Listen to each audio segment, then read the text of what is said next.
దైవం మనకు చేతులిచ్చాడు. ఆ చేతుల్ని జోడిస్తే ప్రణామం అవుతుంది, పైకి లేస్తే అదే ప్రార్థన అవుతుంది.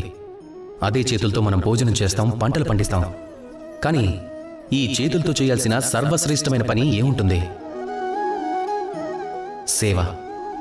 అవును, ఈ చేతులు ఎల్లప్పుడూ ముందుకు రావాలి సేవ చేయడం కోసం. ఆ సేవలు ఎవరికి చేయాలి అంటే బాధల్లో ఉన్నవారికి, నిరాశ చెందిన వారికి, అలానే పేదవారికి సహాయం చేయడం అత్యుత్తమం అవుతుంది. ఇక ఆ చేతులనే ఆపన్నహస్తాలు అంటారు. దైవాన్ని దీనబంధువు అని పిలుచుకుంటారు. ఎవరైతే బాధల్లో ఉంటారో, నిరాశలో ఉంటారో, దారిద్ర్యంతో ఉంటారో వారికి భగవంతుడు సహాయం అందిస్తాడు, అండగా నిలబడతాడు, వారిలోనే నివాసం ఏర్పరచుకుంటాడు. మీరు కూడా అదే చెయ్యాలి. బాధలో ఉన్నవారికి, కష్టాల్లో ఉన్నవారికి మీరు గనక సహాయం అందించారు అంటే మీరు వారికి సహాయకులవుతారు. అప్పుడు మీ మనసుకు ఎంతటి చైతన్యం లభిస్తుంది అంటే మీకు ఆత్మతృప్తి లభిస్తుంది. అందరికీ సేవలందించండి, నాతో కలిసి ప్రేమగా పలకండి, రాధా కృష్ణ.